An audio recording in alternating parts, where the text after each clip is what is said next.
Thank you for joining. As many listeners know, I'm passionate about news and information, especially on radio. And when asked, who does it right or who do you follow outside the major markets, my answer is always simple and consistent. Radio NL. You see, they've been doing it right for years and have earned the respect of their community and key decision makers. But it's also 2025. And what are some of the challenges radio faces when it comes to being on top of everything that matters when it matters? My next guest also tackles those questions. We welcome Paul James, Manager and News Director of Radio NL in Kamloops. Broadcast Chronicles, revealing the most surprising, compelling, and even shocking stories behind some true characters from the other side of the microphone. Here's Bruce Clagan. Paul James is an interesting fellow, someone I've known for years. He's worked as a foreign correspondent in China and a reporter news anchor in Vancouver. But today, he's returned to his roots in the BC interior. Well, Paul, thanks for joining. And before we even talk about Radio NL's success, let's go back to how it began. NL really started out as the epitome of a broadcast station for the local community. NL stands for Northern Lights Broadcasting, which was launched way back in the 1960s, and it started out as a concept by those who were in charge at the time as something that would serve the broader community. Now, when I say the broader community, what I'm talking about, and it's not just Kamloops. Kamloops was the hub, but NL had, repeaters in Ashcroft, in Clearwater, in Vavenby, in the Shuswap, right? So if you do the collective math, it's all over the map, right? I mean, you're taking up a good... Geographically, it's huge. It really is a regional station. That was the whole point, right? Is that it was going to service what was not being served from Metro Vancouver, and the CKNWs and whatnot at the time, just because there was no access to it, right? The mountains just blocked out what was available. So they developed that concept, and what really sort of pushed the notion was, okay, we're going to do it local. We're going to make a focus on what is important to the BC interior, right? And the southern interior in particular, right? It wasn't just necessarily, we're going to focus on everything that, Vancouver's not. No, they wanted to focus in on what was important locally, but they also wanted to make it regional, because regional, does in itself make for a better radio station and a better broadcast interest, because here in the interior, there are so many different connections that one place would have to another. You ask anybody up here whether or not they know somebody from Chase. Well, Chase is in the Shuswap, technically. It's, 45-minute drive away. But you know what? There are so many people that have a connection to it. Same thing with Ashcroft. Same thing with Clearwater, for that matter, right? You go all the way up to the end of the North Thompson, Wells Great Park. Like, people work up there. They live up there. This is what they do. So that's what NL started out as. How it developed? Well, that just was from great personnel, right? The Jim Harrisons of the world, the Angelo Iacobucci's of the world, the Jim Reynolds of the world, who was doing the programming side of things. And that's where things really started to take off. The 1980s is when it really sort of picked up and became the juggernaut that it was. It became almost like the go-to station for anything that you didn't want to know about on Vancouver Island or the South Coast, right? You came to NL. It is a BC station of record. And the neat thing about it is, not only does it serve the community and has had a history of doing it, as you allude to, it has broken BC stories. And there's probably a reason for that. Vast majority of, and I wouldn't say vast majority, but a good chunk of the station was based around, okay, here's what's going on in the interior, but you know what? It's based, it's provincially based. So you know what? We're gonna focus in on not just what's happening locally, we're going to focus in on what's happening provincially because it affects everybody. And you had, like I said, guys like Jim Harrison, Angelo Iacobucci, and guys who would come through, myself in a younger day included, who would, focus in on some of that stuff, right? And try and be a leader for the interior. Part of it was competition. I won't lie to you. There was a certain element to that because it was a bit of a cutthroat newsroom back in the day. But in the same respect, it really developed a sort of, I guess, following and, a need for the politicians, for one, to understand. And they figured it out fairly quickly that if you were going to do something and you wanted to get it out there, not only did you have to go to the CKNWs of the world, you had to go through the NLs of the world if you wanted the rest of the province to actually pay some attention to it. So that's sort of how that prospect developed. I'm going to hold you there because I think you're hitting on something that's really important. A lot of people don't realize this. There is a tension between a Vancouver and maybe even a Vancouver and Victoria and the interior. And sometimes, and I've worked in the interior, I spent my time in Quesnel and in the Caribou. And I remember people saying, I don't really care because Vancouver doesn't care about what's happening to us.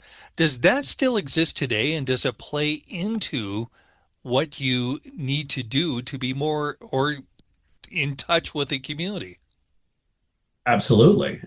There's a level of animosity that I think exists, whether or not it's real or if it's just perceived.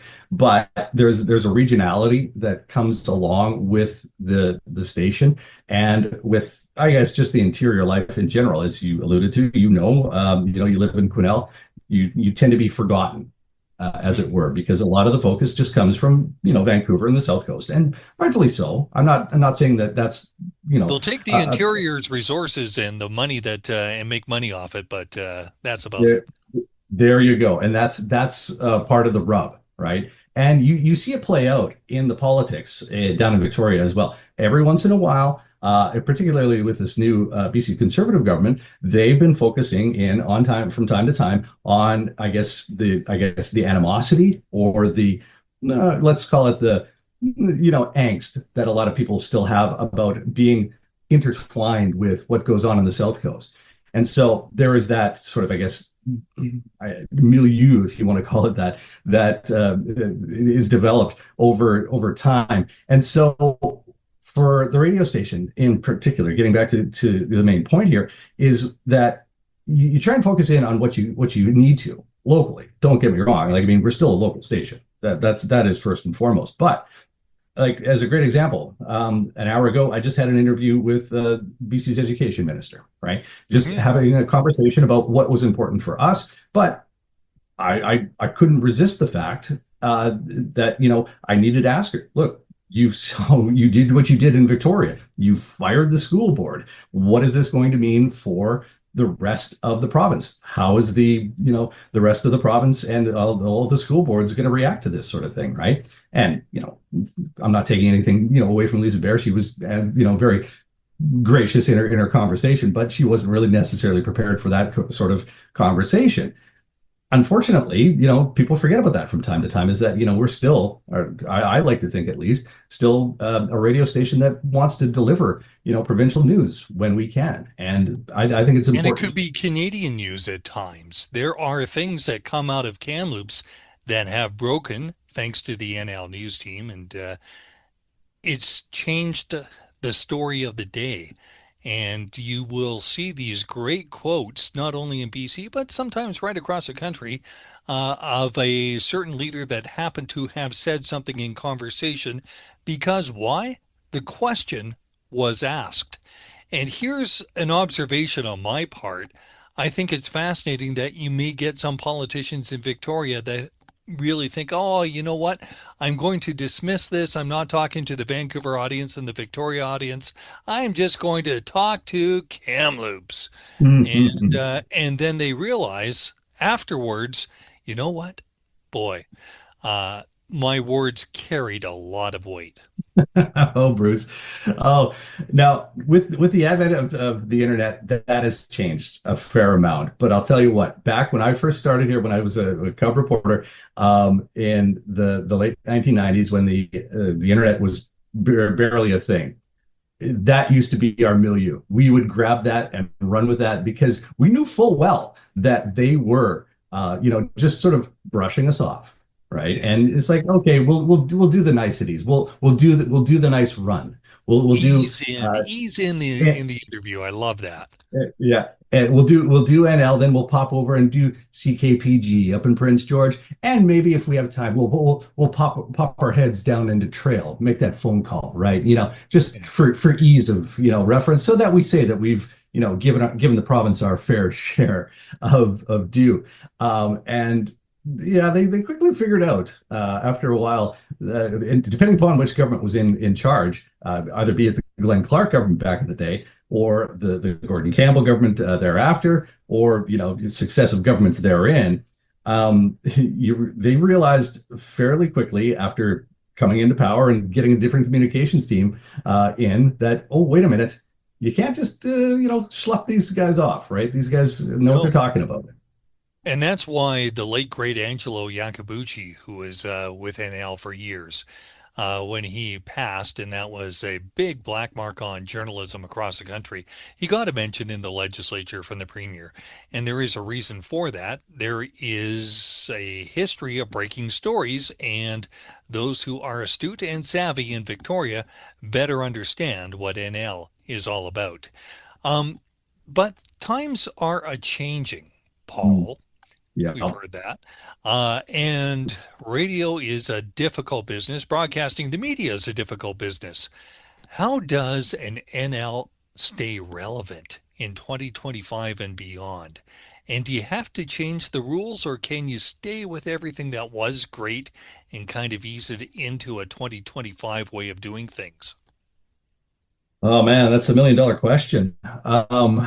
Give me the short one sentence answer. I know it's a huge question, and No. minds can wrap around that for weeks, but it is a relevant question, isn't it? No, it very much is, and there's little doubt that in today's multimedia, you have to be a seven-trick pony as opposed to a one-trick or two-trick pony, right? Mm-hmm. You just can't be the radio station that would send stuff down the wire. No, now you have to service not only the internet, but you've got to service your locals. You've got to service everything else that goes along with it on top of that. And I'm not saying it's a bad thing, but the problem therein is that the way in which the medium is sort of dying off, and I don't even want to say dying off, but it's being, I guess, put aside, shall we say, that you're running into issues where I would say that cost analysis is taking advantage of, or taking more of a precedent than the need for local information, and that's where the frustration for myself, and I think a lot of guys in smaller newsrooms now are sort of finding ourselves, and I'm not even saying smaller newsrooms. I mean, go down the line. Look at Hamilton, look at CKNW, and not to say, I mean, the list goes on and on, right? I mean, it's just it's a divesting market, unfortunately, and so you're trying to do more with less, and it becomes frustrating after a while. I'm not going to lie to you, but I love this industry so much that I'm going to sit here and take kidney punches if I need to for the next little while until maybe the circle swings back around. I have always argued that local radio shines and will always be remembered for being there in the case of an emergency and when the community really is afraid for their own property or their safety. NL has a track record of doing really good around-the-clock programming, and I'm thinking about in the case of forest fires, but also floods and things like that. Tell me about that, and where you see that going in the future. Well, quite frankly, I'm a little concerned about that. I'm not going to lie to you. It's of concerned because part of what we do as an industry, and you'll know this full well, Bruce, is the immediacy, right? This is what radio brings to everybody's fold. Comparative to what television can do, and obviously what print can't do, is have an immediate response. Now, the internet has changed that a little bit, and I think that's great. I think that's fantastic. That's the one thing that the internet has really brought to our media, our medium, I should say, is the fact that if we need to get something out immediately over a wide scale, we can do that, right? Through social media or whatever the case may be. But when it comes down to broadcast, I'm a little concerned because of the fact that we don't have enough available resources within said newsroom. Now, that's not to say that the personnel that I have is going to shy away from, sitting on the microphone for 18 hours if somebody's house, is being threatened, or, people's homes are being threatened. We did this 2 years ago. We were running, almost 24/7, right? Where, we had this huge fire rolling through the Shuswap, and we were on it. Like, we were going. And that's hugely important. It's massively important. But what the problem sort of lies in is that it's great that you've got this ability to do that. But then once all those resources are sapped, that's when you run into the problem. Who do I have to back up my backup, right? Who do I have to, come back on the morning show and then do a show and be able to provide, a further update? That's where the problem lies in, is that because we're seeing so many downsizing, initiatives take place, that newsrooms just don't have that ability. And I understand, I get it. I understand the cost pressures, but in the same respect, it's a frustration, and one that, is tough to sort of swallow. There is a business case, but there is also I would argue, a government case for understanding where radio can really fit in. And perhaps there can be money on both sides if they understand the simple concept. And I'm just going to offer this in conversation with you because you've lived it and you continue to program it. But in the case of an emergency like those big fires in the Shuswap, and you've got people that are in the middle of an evacuation, I better bet, and I hope, that they're not on their phones looking at their devices and driving a car at the same time. I would love to think that they're in their car listening to a radio, getting the relevant information that they need. Also, I know there are engineering ways to keep radio running very easily. Now, it comes back to trust and knowledge. Is a 610 on the AM dial always going to be there? And does everyone understand that? And that's where I think government can come in. That's my editorial. Am I off base, or am I, You're spot on here, Bruce. And look, I am not a fan of government subsidized broadcasting. The CBC and I have had our differences over the years. I think they still owe me some money when I was a broadcaster in Beijing, but I'm past that. I'll let that couple of $100 slide, or whatever the case may be. But no, I've never been a big fan of government sanctioned broadcasting because of the fact that you have the politicization of it mostly. But for me, I've always found that when it comes to trying to motivate people, it's always better if you've got, the zero expectations, no union behind you, or whatever the case may be. And I'm not blasting unions, but I'm just saying that there is a certain level of, I guess, let's get out there and get it done sort of mentality that comes along with, a radio station that has the desire, the meat, if you will, to get out there and do it. But anyway, getting back to your point is, can the government help out? I would say, yeah. I think there is a level of, I don't want to even call it subsidization necessarily, but when it comes to coordination and or something like promotion, that, just the notion of, hey, if this happens, tune into your radio station. But every time I mention that to somebody in government, they say, hey, Bruce, you understand there's an internet out there. And I know I've lost the fight because I can't fight that one with them and go through explaining why the internet, the web, social media is great, but it's not going to be the ultimate backup. You need to have a transmitter and the ability to listen to something in an emergency. You got to have redundancies for the very least. That's been part of my frustration, and I hope that governments continue to hear that from programmers. Well, here's the thing, and I would implore any local government who's listening to this to heed that suggestion and reach out to your local radio station, whether it be us, whether it be in, Salmon Arm or wherever, just reach out and have a conversation with them, because you know what?